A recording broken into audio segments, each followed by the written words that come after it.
하시는데요. 1부에 몇 분이 참여하셨고요. 또 2부에 참여하신 분들은 잠깐 자리에 일어나 주시면 우리 함께 그분들을 위해서 우리 함께 기도하도록 하겠습니다. 선한 주님의 역사가 일어나도록, 또 복음의 씨앗이 뿌려질 때마다 그것이 선한 열매로 돌아오도록, 또 그곳에서 하나님의 은혜와 영광을 누리게 되도록 우리 함께 다 같이 우리 잠깐만 한 목소리로 기도하시겠습니다. 주님 은혜를 감사합니다. 낙도 선교를 통하여 하나님 귀한 발걸음을 떠나는 모든 종들에게 하나님의 은혜가 임하게 되는 것을 보게 하여 주옵소서. 주님 그저 가는 것이 아니라 주님과 함께 가는 길이 되게 하여 주옵소서. 성령이 인도하시는 사역이 되는 것을 보게 하여 주옵소서. 지치지 않도록 하나님 그것이 즐겁고 행복한 사역이 되도록 하나님 기쁨의 사역이 되는 것을 보게 하여 주옵소서. 헌신하고 수고하였을 때 영광의 자리에 서게 하신 하나님의 은혜를 보게 되기를 소망합니다. 기쁨을 맛보게 되기를 소망합니다. 그 선교에 하나님 거룩한 소명이 일어나게 되는 은혜를 누리는 낙도 선교가 되어 수 있도록, 또 공동체와 함께 기도함에 그 선교 사역에 쓰임받게 된 일들을 볼 수 있도록 주님 인도하여 주시옵소서. 하나님 귀한 사역에 동참하게 하시고 귀한 사역을 통하여 하나님께 영광 돌리게 하신 것을 감사합니다. 하나님 낙도 선교를 떠나 귀한 교회와 하나님 귀한 검은 곳 땅에 복음을 전하고 사랑을 전할 때 그 씨앗들이 뿌려져 선한 열매가 맺어지게 되는 것을 보게 하여 주옵소서. 우리는 아무것도 할 수 없사오나 주님 연약한 우리를 사용하시는 분이 주님이시오니 주님이 사용하시는 놀라운 일들이 우리 낙도 선교 사역 가운데 일어나게 되는 것을 보게 하여 주옵소서. 헌신하고 수고하고 하나님 그 고난 가운데 참여했더니 영광의 자리에 선 것을 보게 되기를 소망합니다. 하나님 주님 주시는 기쁨들을 맛보게 되기를 원합니다. 그 모든 역사가 하나님 낙도 선교에 참여하는 자들에게, 또 그 일들을 중보하며 기도하는 우리 모두에게, 또 우리 호소나 공동체 안에 일어나게 되는 것들을 보게 하여 주옵소서. 그래 우리 호소나 공동체가 날마다 선교하며 복음을 들고 서며 생명을 살려내는 교회가 되기를 원하오니 하나님 그 길에 서게 되는 우리 공동체의 변화를 이루어 주옵소서. 하나님 우리 낙도 선교가 행복하고 기쁨의 사역이 되기를 소망합니다. 하나님 그런 놀라운 주님의 주시는 성령이 주시는 기쁨들이 넘쳐나는 사역이 되게 하여 주옵소서. 주님께서 함께 하심을 감사드리며 예수님의 이름으로 기도합니다. 아멘. 우리 한번 격려하며 박수하겠습니다. 네. 또 우리 교회 소식이 있습니다. 우리 교회학교 교사 부모를 위한 M스쿨이 있습니다. 자녀를 두신 많은 분들이 자녀들의 신앙 때문에 고민하고 힘들어하시는 것을 보게 됩니다. 그런데 4주 동안 우리 M스쿨을 통하여서 그저 고민하는 것으로만 머무르지 마시고 함께 말씀으로 훈련되고 준비되시기를 바랍니다. 그래서 우리 자녀들을 신앙으로 이끌어내는 그런 믿음의 일들이 있게 되기를 바랍니다. 우리 교회학교의 모든 교사들, 부모님들 함께 참여하셔서 자녀를 신앙으로 양육하는 일들이 함께 해주시기를 부탁드립니다. 우리 H스쿨 단기 코스가 진행됩니다. 우리 4주간 동안 진행되는 H스쿨 단기 코스에 참여하셔서 말씀의 은혜를 누리시게 되기를 바랍니다. 우리 전교인 연합수련회가 있습니다. 기억하셔서 우리 함께 공동체의 의미 있는 시간들을 전교회 연합수련을 통해서 함께 누리시게 되기를, 또 선한 교제를 통해서 신앙의 길들을 더 깊이 갈 수 있도록 그렇게 좋은 동기가 되기를 부탁드립니다. 다음 주일에는 지역돈도 주일로 섬기게 됩니다. 또 우리 생명의 삶 유호로를 교육자실에서 구입할 수 있습니다. 또 우리 큐티 인도자 세미나가 우리 참여하게 됩니다. 기억하셔서 우리 큐티를 통하여 소그룹을 인도하기를 원하시는 분들은 함께 참여해 주시기를 부탁드립니다. 또 한 가지 부탁드릴 것은 나라와 민족을 위해서 기도를 꼭 부탁드립니다. 지난 한 주간 아주 급박하게 돌아가는 이 나라 일들 가운데 하나님의 은혜의 손길이 필요합니다. 여러분 기도해 주셔서 그 모든 자를 돌보시고 그리고 이 땅에 평화를 이루실 주님의 역사가 나타나게 되기를 우리 함께 기도하는 우리 호소나 공동체가 되기를 부탁드립니다. 우리 함께 성경 말씀 봉독하겠습니다. 에베소서 5장 22절에서 33절의 말씀입니다. 우리 지난주는 우리 가정에 관한 말씀, 아내를 향한 말씀이었는데 오늘은 남편에 관한 말씀입니다. 에베소서 5장 22절에서 33절의 말씀, 신약성경 316페이지입니다. 우리 신약성경 316페이지 에베소서 22장 5장 22절에서 33절까지 우리 함께 한 절씩 교독하겠습니다. 아내들이여 자기 남편에게 복종하기를 주께 하듯 하라.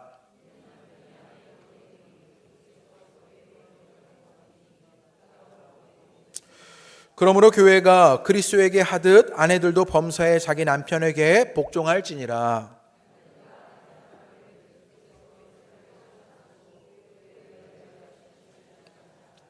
이는 곧 물로 씻어 말씀으로 깨끗하게 하사 거룩하게 하시고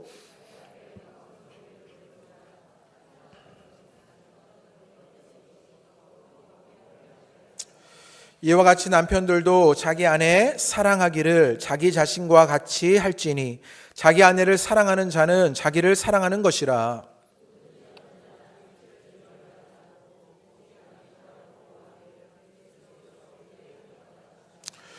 우리는 그 몸의 지체임이라.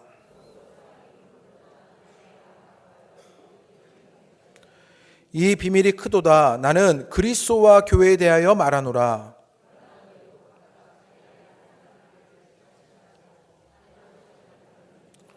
아멘. 할렐루야. 오늘 예배하시는 여러분 가운데 주님의 큰 은혜가 있으시게 되기를 주님의 이름으로 축복합니다. 우리 할렐루야 할 때 한번 크게 아멘 하겠습니다. 할렐루야. 네. 우리 옆에 분들과 우리 반갑게 인사하시죠. 사랑합니다 인사할 때 오늘은요 악수하시면서 인사하시죠. 손을 마주 잡으시면서. 손은 우리의 손바닥은 마음을 표현하는 그런 곳이랍니다. 우리의 마음을 표현해서 옆에 분들에게 사랑합니다 그 마음들을 함께 나누는 시간이 되기를 바랍니다. 계속해서 부부의 말씀을 나누면서 몇몇 분들에게 죄송스럽고 걸리는 것이 있습니다. 부부의 말씀을 듣지만 부부관계 속에 계시지 못한 분들이 계시기 때문이지요.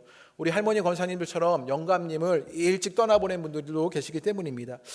그런데도 이 말씀을 나누는 것은 이미 지나온 말씀 속에서 우리의 지난 삶들을 돌이켜보게 되기를 원하는 것입니다. 그리고 하나님 앞에서 자신을 점검하고 내가 살아왔던 시간들을 돌이키는 것이 되기를 바랍니다. 그리고 결혼 전에 계셨던 분들은 이제 결혼에 계시는 분은 미리 고민하고 준비하는 시간이 되기를 바랍니다. 그리고 그 현실을 살아가는 분들은 말씀대로 살아가는 순종이 일어나는 그런 말씀이 되기를 바랍니다. 이 땅의 남편들을 위해서 또 우리의 아들들과 우리의 아버지들을 위해서 그렇게 함께 기도하는 마음으로 말씀에 참여하시기를 부탁드립니다.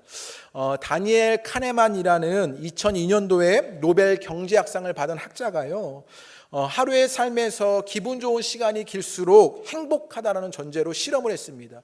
너무 당연한 전제로 실험을 하게 되었는데 어떻게 실험을 했냐면 사람들에게 삐삐를 달아주고요, 이제 시간마다 연락을 하는 것입니다. 그러면 사람들이 기분이 좋으면 높은 숫자로 응답을 하는 거예요. 기분이 정말 좋으면 10이라고 응답을 하고 기분이 아주 나쁘면 1이라고 응답하는 것이지요. 그런데 그렇게 실험을 해서 데이터를 모으게 되었는데 흥미로운 것을 찾았는데 40대, 50대 여성들이요, 오후 5시만 되면 기분이 나빠지기 시작하는 것입니다.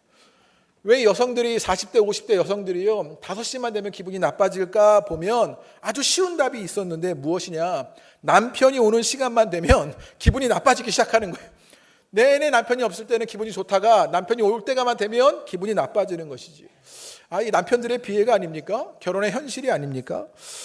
또 오늘날 결혼을 하고 부부가 되는 것이 거래관계처럼 되어버린 것을 보게 됩니다.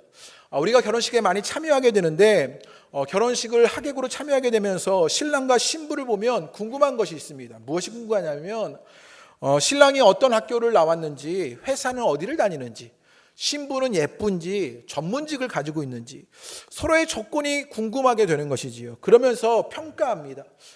신부가 손해네, 혹은 신랑이 아깝네, 이런 이야기들 우리가 흔히 하게 되는 것이지요. 그런데 이런 말들 속에 결혼 속에 생각하는 우리의 전제들이 깔려 있는데 그것이 무엇이냐? 손해다, 아깝다라고 말하는 것 속에 우리가 결혼을요 거래관계로 생각하게 된다는 거예요. 그러니까 오늘날 남편이 집에 가면 아내의 기분이 다운되는 시대에 결혼이 거래처럼 여겨지는 시대를 살아가면서 부부관계 속에서 믿음을 말하고 성경대로 순종하라는 것이요 정말 어려운 일입니다. 그러나 우리는 구원받은 그리스도인으로 성경이 우리에게 알려주시는 것을 보고 따라가야 할 일들이 있습니다. 지난주에는 아내에 대한 권면이었습니다. 그리고 이제 에베소서는 남편에게 예수님이 교회를 사랑하신 것처럼 아내를 사랑하라고 알려주게 됩니다. 그런데 오늘 말씀을 가만히 보면요, 오늘의 말씀을 묵상하다 보면 이 사랑은요 실제로 아내가 복종하기 위해서 치르는 대가보다요 훨씬 큰 대가를 치러야 합니다. 오늘 이 말씀을 듣는 남편분들을요 위로해 주셔야 합니다. 옆에 있는 남편분들에게 도닥도닥 해주셔요. 이 말씀이 얼마나 무겁고 어려운 말씀인지 모릅니다. 이 시대의 남자로 살아가는 것이 힘든데요, 하나님께 서운한 마음이 들 정도로 남편으로 살아가는 것이 얼마나 어려운지 모릅니다. 그런데 성경은요 남편에게 이 사랑의 책임을 맡기시면서 놀라운 은혜도 알려주시는데 오늘 말씀을 통해서 그 은혜의 일들을 함께 맛보게 되기를 주님의 이름으로 축복합니다. 먼저 남편들에게 뭐라고 가르치셨느냐? 우리 25절의 말씀을 읽어보겠습니다. 우리 25절 다 같이 읽어보시지요. 시작. 남편들아, 아내 사랑하기를 그리스도께서 교회를 사랑하시고 그 교회를 위하여 자신을 주신같이 하라. 예수님이요 교회를 사랑하여 자신을 주듯이 아내를 사랑하라고 알려주시는 것입니다. 오늘 이 말씀은요, 당시 이 사회가 가지고 있었던, 지금 바울이 에베소서를 쓰고 있었을 그 상황의 시대의 여성관 속에서 좀 이해해 볼 필요가 있는데요. 사도 바울이 에베소서를 쓸 때 사회는요, 여성의 인권이나 여성의 권리가 보장되는 시대가 아니었습니다. 바울과 동시대를 살았던 유대인 철학자 필로라는 사람이요, 여성에 대해서 이런 얘기를 했는데, 여인은 집에서 머물러 있어야만 하고 가능한 칩거 생활을 해야 한다, 이렇게 말했습니다. 여자는요 칩거 생활을 해야 한답니다. 이게 철학자가 한 이야기입니다.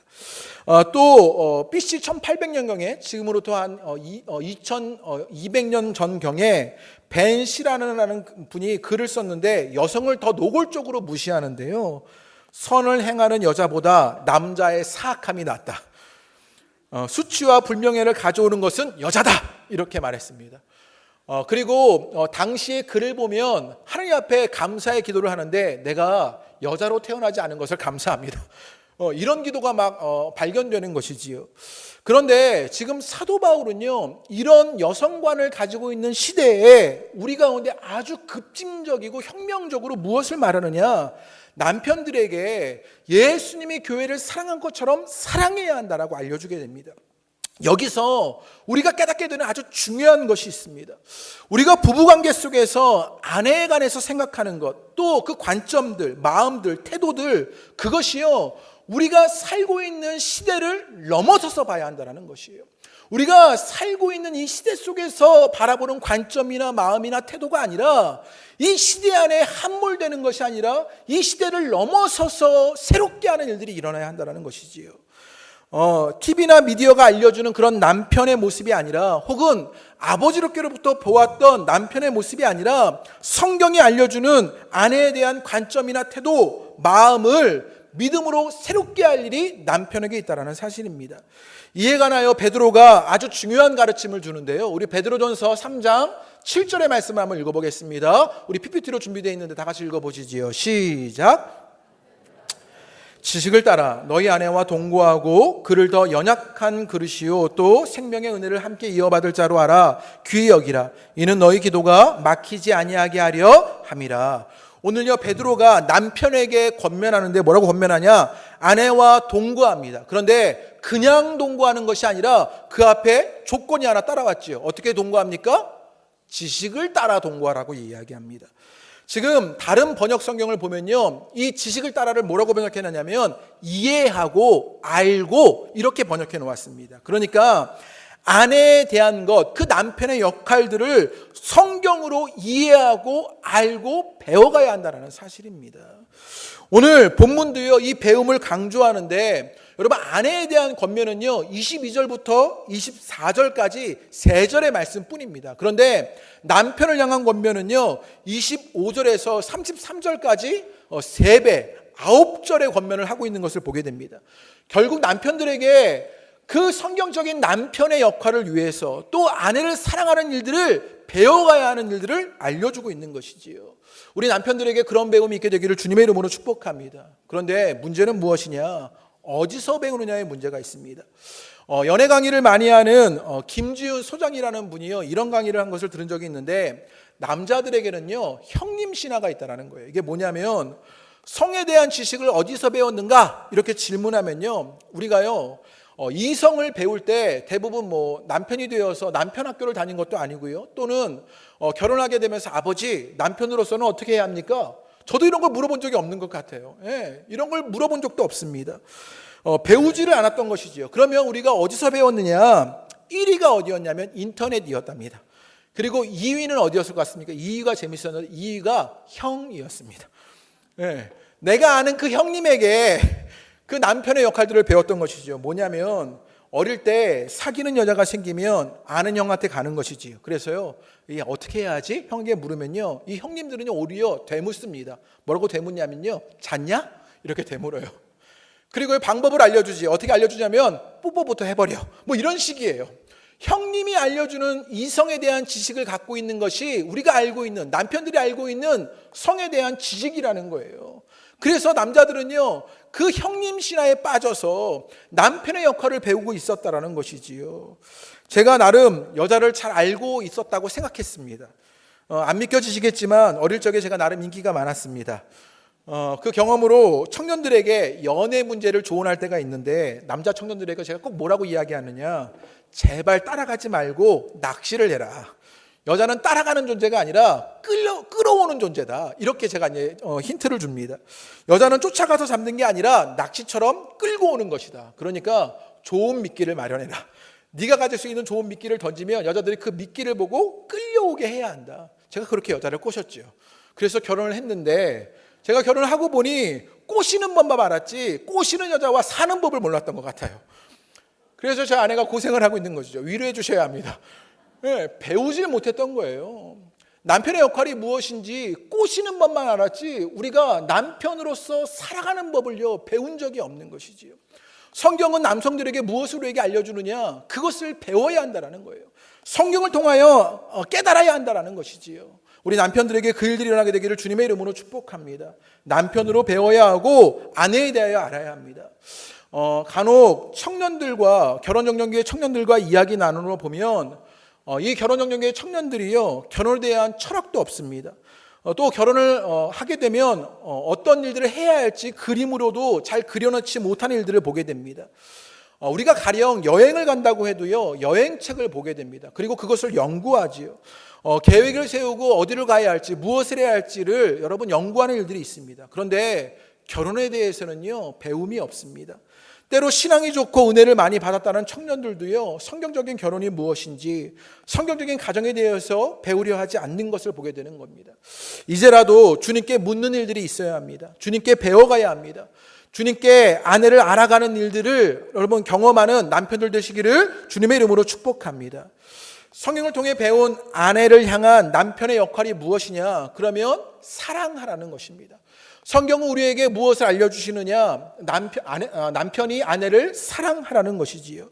특별히 남편들이 사랑하는 일을 배워야 하는 일이 있습니다. 그것은 무엇 때문이냐? 남자가 머리이기 때문입니다. 오늘 또 여성들 가운데 기분 나쁘실 분들이 있는데, 머리라는 이 개념은 어떤 상하의 개념이 아니라 남편들에게 어떤 책임이 있느냐? 돌봄의 책임이 있다는 사실입니다. 가정을 돌보고 아내를 돌볼 책임이 남편들에게 있기 때문입니다. 결국 남편들에게는요, 리더십이 주어진 것이에요. 그런데 이 리더십은 무엇과 함께 해야 하느냐? 사랑과 함께 해야 하는 것입니다. 만약 리더십이 있는데 사랑이 없다면 그 리더십은요, 힘으로 군림하는 독재자가 됩니다. 그래서 아내를 억압하게 되는 것이지요. 아내를 소유하려고만 하는 것입니다. 그런데 또 사랑만 하고 리더십의 돌봄과 책임이 없으면 그 사랑은 무엇이 되느냐? 무능력한 사랑이 되어버리고 맙니다. 그러니까 남편에게 지금 사랑을 말할 때 리더십과 관련되어서 그 돌봄과 책임은 사랑 속에서 일어나게 되었을 때 그것은 군림하지 않는 것이 되어지고 그것은 능력 있는 것으로 나타나게 된다고요. 우리 남편들에게 그런 머리된 일들이 일어나게 되기를 주님의 이름으로 축복합니다. 그러자 그 사랑은 무엇을 이끌어내느냐? 존경을 이끌어내게 됩니다. 영국문화협회에서 100여 개국을 대상으로 가장 아름다운 단어를 조사했는데 1등이 뭔지 아십니까? 1등으로 선발된 단어가 무엇이었냐면 어머니라는 단어였습니다. 2등은 열정이라는 단어였고요. 또 3등은 미소, 4등은 사랑이었습니다. 그 뒤로 100위 안에요, 막대사탕, 영어로 롤리팝, 그 다음에 딱국질, 힐컵, 이런 게 들어간 거예요. 그런데 100위밖에 아버지라는 단어가 들어가게 되었습니다. 그러니까 아버지라는 단어는요, 아름다운 단어 가운데 막대사탕이나 딱질보다도 못한 단어가 되어버린 것이 오늘날 우리 시대가 되어버린 것이지요. 아버지들이 존경받지 못합니다. 아버지들이 아름다운 이름이 되어버리지 못하고 있습니다. 사랑을 잃어버린 아버지는, 그 남편은 아름다움의 대상도 존경의 대상도 되지 못했던 것이지요. 이제 사랑하는 아버지로 말미암아 아름다운 아버지로 남편으로 서게 되는 은혜가 있게 되시기를 주님의 이름으로 축복합니다. 그러면 여기서요 질문 하나를 해보지요. 우리 남편들은 한번 이 질문에 대답해 보시기를 바랍니다. 입으로 하면 창피하니까요 고개를 끄덕여 주시면 감사하겠습니다. 아내를 사랑하십니까? 아주 살짝만 고개를 끄덕이십니다. 그러면 이제 다시 한번 질문해 보겠습니다. 아내들에게 질문해 보지요. 그 사랑을 느끼십니까? 아내는 분명히 남편을 사랑하는데 아내는 그 사랑을 느끼지 못해요. 이게 우리의 현실인 것이죠. 이 모순들이요. 남편은요 아내를 사랑한다고 고개를 끄덕였어요. 근데 아내들에게 남편의 사랑을 느끼냐고 물었더니요 모르겠는 거예요. 이게 우리의 부부관계 속에서 일어나는 일입니다. 이 모순이 무엇이냐? 남편들은요 분명히 사랑을 합니다. 애쓰고 아끼는 마음이 있어요. 그런데 무엇이 문제가 되었냐? 자기 방식으로 사랑하는 것입니다. 사랑의 부재가 아니라 방식의 문제가 있었던 것이에요. 성경은 사랑하되 그 사랑의 방식을 좀 더 구체적으로 우리에게 알려줍니다. 무엇이냐? 예수님이 교회를 사랑하신 것 같이 그 사랑의 방식을 우리에게 알려주게 되는 것입니다. 그러면서 오늘 에베소서의 말씀은요 좀 더 구체적인 방식들을 우리에게 알려주는데 우리 28절에서 29절의 말씀을 읽어보겠습니다. 예수님이 우리에게 알려주시는 사랑의 방식이 무엇이냐? 우리 28절에서 29절 말씀 다 같이 읽어보시지요. 시작. 이와 같이 남편들도 자기 아내 사랑하기를 자기 자신과 같이 할지니 자기 아내를 사랑하는 자는 자기를 사랑하는 것이라.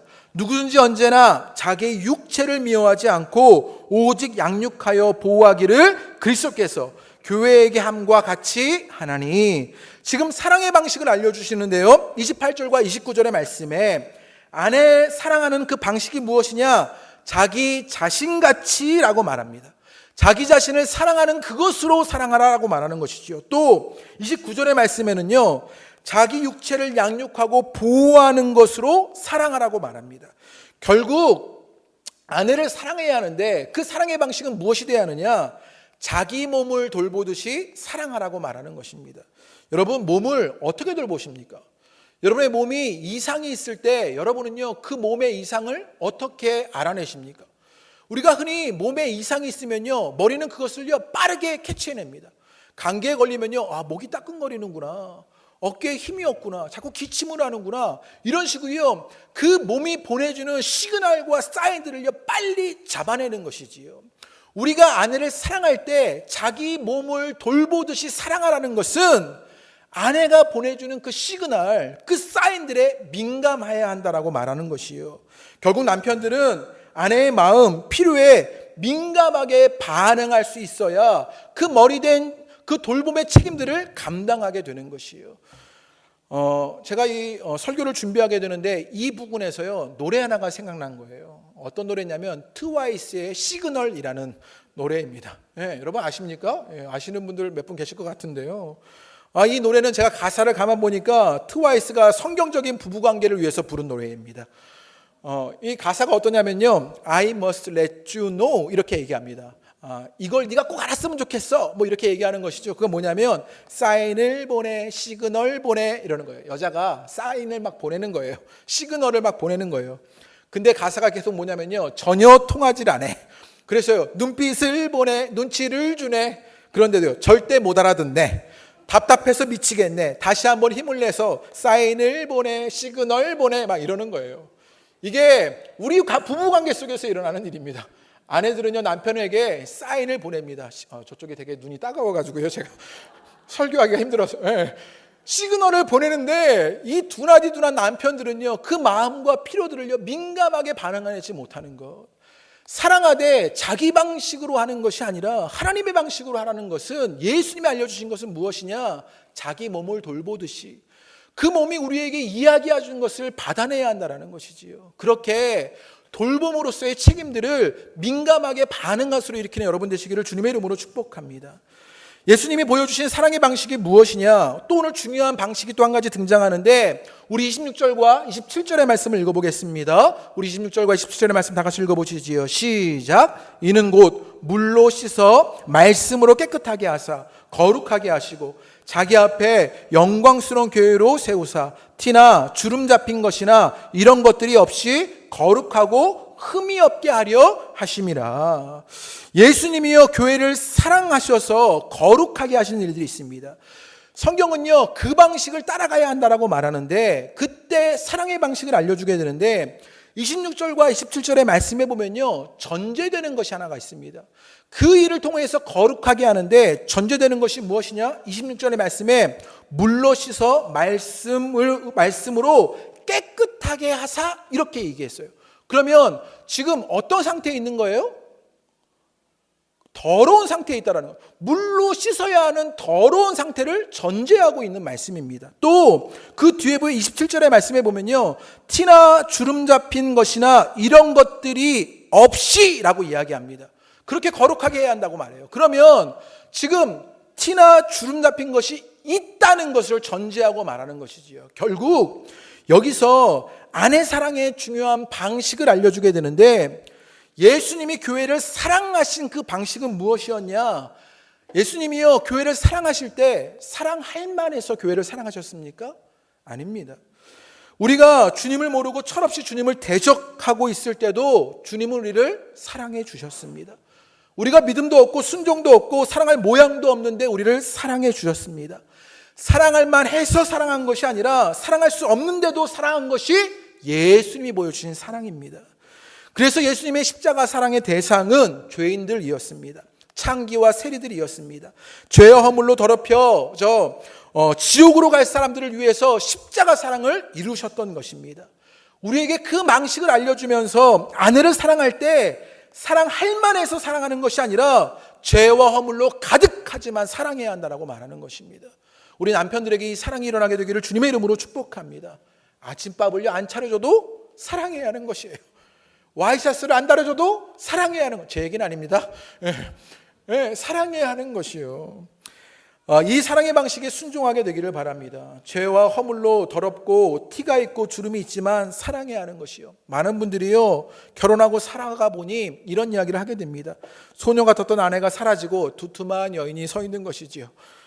오빠라고 부르면서 열심히 따라다니던 그 소녀는 사라지고 갑자기 고집센 여인이 서 있는 것입니다. 알고 보니 우리 엄마보다 잔소리가 더 많은 것이지요. 싸움은 왜 이렇게 잘합니까? 소리는 왜 이렇게 잘 지릅니까? 아침마다 깜짝깜짝, 저희 집 얘기는 아닙니다. 아침마다 깜짝깜짝 놀랍니다. 이슬만 먹는 줄 알았더니 나보다 더 많이 먹는 아내를 발견하게 되는 것이에요. 죄와 허물 더럽혀진 것이 있어요. 사랑할 만한 모양이 없는데 사랑할 일들을 말씀하신 것이 주님이 우리에게 알려주신 사랑인 것이에요. 사랑할 만해서 사랑하는 것이 아닙니다. 아내라는 그 이름이 사랑해야 할 것입니다. 아내라는 사실 하나로 충분히 사랑받을 만한 가치가 있는 것입니다.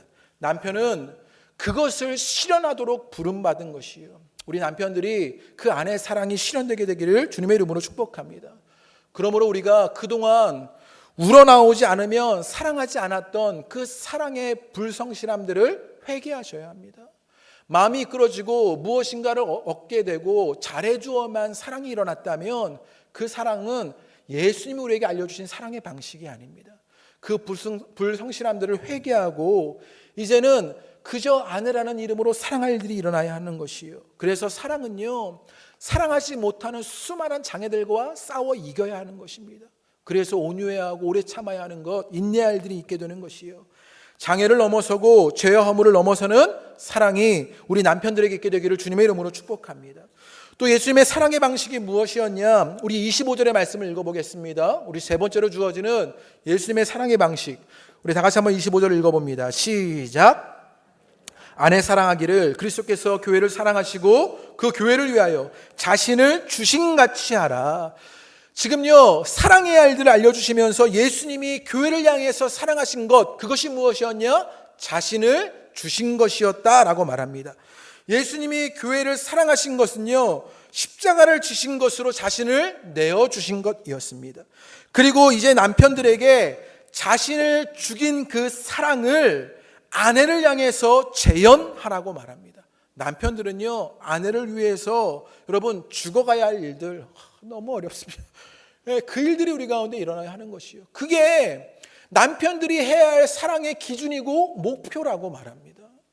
남편을 위해서 아내를 위해서 죽어야 하는 그 사랑이 남편들에게 일어나야 하는 것이에요.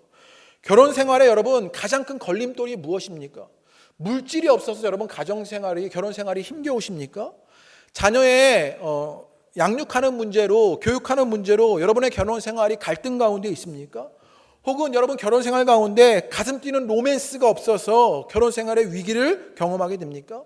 결혼 생활의 위기는요, 걸림돌은 무엇이냐? 자기 자신입니다.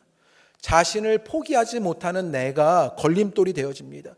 끊임없이 자신을 주장하고 자신을 드러내는 것이 내 결혼 생활에 위험을 만들어내게 되는 것이요. 그것이 결혼을 불행하게 만들고 부부관계를 위태하게 하는 것입니다. 예수님이요, 자신을 내어놓고 자신을 포기하고 십자가를 집니다. 그러자 이 땅에 평화가 옵니다. 이 땅에 구원이 일어나고 이 땅에 생명이 있는 것을 보게 됩니다. 이제 예수님을 경험한 남편들을 통해서 예수님처럼 자기를 내어주어 아내를 사랑하자 가정에 평화가 일어나는 일들이 있게 되기를 바랍니다. 가정에 구원이 일어나게 되기를 원합니다. 가정에 생명의 역사가 일어나게 되기를 바랍니다. 그러면 이제 말씀을 마무리하면서 남편이 아내를 사랑하되 자기 몸으로 돌보는 사랑의 방식, 또 죄와 허물을 넘어서는 사랑의 방식, 또 자기를 내어주는 사랑을 통해서 우리 가운데 일어나는 일이 무엇이어야 하느냐, 이것이 중요한데요.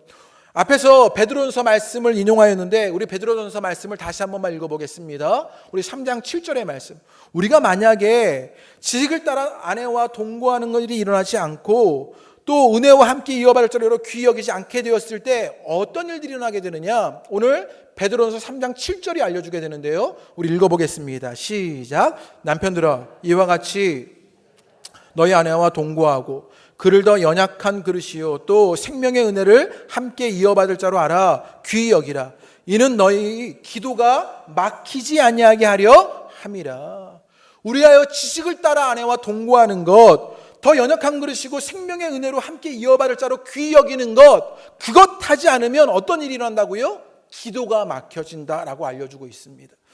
남편과 아내의 권면을 통해서 일어나는 일이 있는데 무엇이냐? 너희 기도가 막히지 아니하게 하려 한다는 것이지요. 우리가 온전한 부부관계 속에 성경이 가르쳐주는 그 믿음의 부부관계 속에 있지 않으면 우리 가운데 어떤 일이 일어나냐면요, 기도가 막혀버린다고요. 오늘 내가 신앙 가운데 기도가 막혀버리는 일들이 있습니까? 주님을 만나지 못하는 일들이 있습니까? 그럴 때 아내를 사랑하는 것에 먼저 순종함으로 여러분 하나님과 막혀진 그 소통의 끈들을 뚫어내야 하는 것이요. 그것을 확인하는 말씀이 있는데요. 우리 31절에서 우리 에베소서 5장 31절에서 33절의 말씀 우리 한번 읽어보겠습니다. 다 같이 읽겠습니다. 시작. 그러므로 사람이 부모를 떠나 그의 아내와 합하여 그들이 한 육체가 될지니. 지금요, 사도 바울은요, 지금 어떤 말씀을 인용하고 있는 것이냐? 지금 창세기의 말씀을 인용하고 있는 것입니다. 주님께서 이 땅에 창조 사역 가운데 하셨던 그 가정을 만드신 일들을 인용하면서 말하고 있는 것입니다. 그런데 그 창조 사역 가운데 가정을 만드신 일을 무엇과 연관되어서 말하느냐? 32절의 말씀입니다. 다 같이 읽어보시지요. 시작. 이 비밀이 크도다. 나는 그리스도와 교회에 대하여 말하노라. 33절입니다. 그러나 너희도 각각 자기 아내 사랑하기를 자신같이 하고 아내도 자기 남편을 존경하라. 지금요, 아내를 사랑하는 것, 또 남편을 존경하는 그 일을 말하게 되면서 창세기의 하나님의 창조 사역 가운데 가정의 일들을 말하고 그 다음에 그 뒤에서 무엇을 말하느냐? 그리스도와 교회의 관계 속에서 말하게 되는 것을 보게 됩니다. 여기가 아주 중요한 지점인데요. 지금 이 말씀을요, 이동원 목사님이 아주 통찰력 있는 것으로 우리에게 알려주는 말씀을 하셨는데, 하나님이 행하신 가장 위대한 사역 두 가지가 무엇이냐면 창조 사역과 구원 사역이라는 거예요. 그런데 하나님께서 만물을 창조하시고 마지막 날 사람을 창조하십니다. 그리고 그들을 부부로 연합하게 하십니다. 그 창조 사역의 절정으로 말미암아 무엇이 탄생했냐? 가정이 탄생했다라는 거예요. 창조 사역의 절정에 가정이 있었습니다. 그리고 예수님이 이 땅에 오셔서 십자가 지시는 것으로 구원을 이루십니다. 그 구원의 절정에 무엇이 있었냐? 교회가 생겨나게 됩니다. 그래서 그 구원 사역의 절정이 교회의 탄생을 이루었다는 거예요. 지금요, 바울은요, 이런 관계 속에서 말하고 있는 것이에요. 우리가 지금 부부관계 속에서 그 하나님의 창조 사역의 절정으로 만들어주신 가정의 탄생이 있었는데 그 일은 어떤 관계 속에서 이루어져야 하는 것이냐? 예수님이 교회를 향하신 구원 사역의 절정 속에서 일어나야 한다는 거예요. 그러니까 우리가 가정을 온전하게 세우고 회복하고 은혜로 일어나는 일은 예수님의 그 구원 사역의 절정으로 일어나는 일이라고 알려주고 있는 것이지요. 여러분 가운데 그 일들이 일어나게 되기를 주님의 이름으로 축복합니다. 우리는요, 남편에게 복종할 수가 없습니다. 우리는요, 아내를 사랑할 수가 없어요. 자기 몸을 돌보듯 혹은 죄와 허물을 넘어서서 혹은 정말로 아내를 사랑하는 것이요, 아무 조건도 없이 자기를 내어줘 사랑하는 것이 어쩌면 우리에게 불가능한 일입니다. 그런데 이것을 가능하게 하는 것은 무엇이냐? 예수님이 교회에게 향하신 그 구원 사역의 절정으로 말미암아 우리 가정이 온전하게 창조 사역의 절정이 회복되는 일들을 보게 된다는 것이에요. 여러분 가운데 그 일들이 일어나게 되시기를 주님의 이름으로 축복합니다. 또 그 부부관계의 회복이 일어나게 되었을 때 우리 가운데 어떤 일들이 일어나게 되느냐? 창조의 의도대로 주님과의 관계가 유지되게 되는 것을 보게 되는 것이에요. 그런 은혜의 일들이 여러분 가정 속에 일어나게 되기를 주님의 이름으로 축복합니다. 그래서 에베소서는요, 우리 가운데 부부관계의 목적을, 결혼의 목적을 알려주게 됩니다. 아내가 복종하고 남편의 사랑을 통해서 일어나게 되는 결혼의 목적, 부부관계의 목적이 무엇이냐? 우리 26절과 27절의 말씀을 읽어보겠습니다. 26절과 27절의 말씀 다 같이 읽어보시지요. 시작. 이는 곧 물로 씻어 말씀으로 깨끗하게 하사 거룩하게 하시고 자기 앞에 영광스러운 교회로 세우사 티나 주름 잡힌 것이나 이런 것들이 없이 거룩하고 흠이 없게 하려 하심이라. 결혼의 목적을 우리에게 알려주십니다. 아내로 복종하는 일, 남편으로 사랑하는 일로 말미암아 우리에게 어떤 일들이 일어나요? 거룩해지는 일들이 일어나게 된다고요. 여러분 가운데 그 거룩이 일어나게 되기를 주님의 이름으로 축복합니다. 예수님과 교회의 구원 사역의 절정 속에서 창조 사역의 절정인 가정의 회복이 되니 그때 무엇이 일어나게 되느냐? 거룩이 일어나게 된다고요. 여러분의 가정이 거룩하게 되기를 주님의 이름으로 축복합니다. 남편으로 아내가 거룩해야 하고 아내로 남편이 거룩해지는 일을 봐야 하는 것이요. 우리 옆에 아내분들 계시면요, 그런 다짐을 하셔야 합니다. 내가 남편으로 당신을 거룩하도록. 우리 아내분들이 옆에 계시면 남편들이요, 나를 통해서 당신이 거룩해지는 일들이 일어나도록. 그게 결혼의 목표인 것을 보게 되는 것이에요. 결혼으로 이루어지는 것은 행복이 아니라 거룩이 되어야 합니다. 주님이 디자인하신 그 부부관계 속에서는요, 아내와 남편이 점점 더 거룩해지는 것을 맛보게 되는 것이에요. 우리가 가정의 달을 맞아 첫 주에 이야기하면서 중요한 것 한 가지를 알게 되는, 가정 속에 무엇이 일어나느냐? 그리스도에까지 자라나야 하는 일들을 말씀을 나누었습니다. 결국 오늘 똑같은 이야기를 하고 있는 것인데 무엇이냐? 우리가 부부관계 속에서 서로 거룩해지는 일들을 보게 되는 것이에요. 교회가 예수님께 복종하듯 아내의 복종이 거룩을 이뤄내는 것입니다. 예수님이 교회를 사랑하듯 남편의 사랑이 거룩을 이뤄내는 것입니다. 그래서 그 부부관계 속에서 우리는 그 거룩함을 이뤄내어 어떤 일들을 발견하게 되느냐? 그 구원 사역의 절정으로 말미암아 일어났던 가정의 회복이 예수님을 알게 만듭니다. 예수님을 배우게 합니다. 그 주님의 사랑을 누리게 합니다. 그리고 그 사랑 속에 있는 부부를 통해서 자녀들이 예수 그리스도를 발견하게 되는 것입니다. 그러자 부부가, 가정이 거룩함을 이뤄내게 되는 것입니다. 여러분, 가정 속에 그 거룩이 일어나게 되기를 주님의 이름으로 축복합니다. 말씀을 마치려고 합니다. 남편들은 성경을 통해 배워야 합니다. 그리고 예수님같이 아내를 사랑해야 합니다. 자기 몸을 돌보듯이 죄와 허물을 넘어서서 자기를 내어주어 사랑할 일이 있어야 하는 것이요. 그 아내의 복종과 사랑 속에서 예수님을 알아가고 배우고 예수님을 누리게 되기를 주님의 이름으로 축복합니다. 남편의 사랑으로 예수님을 깨닫게 되기를 원합니다. 그러자 부부가 거룩해지고 가정이 거룩함을 이루게 됩니다. 그 거룩함을 이루게 되는 우리 호선나의 모든 가정이 되시기를 주님의 이름으로 축복합니다. 우리 함께 찬양하시겠습니다.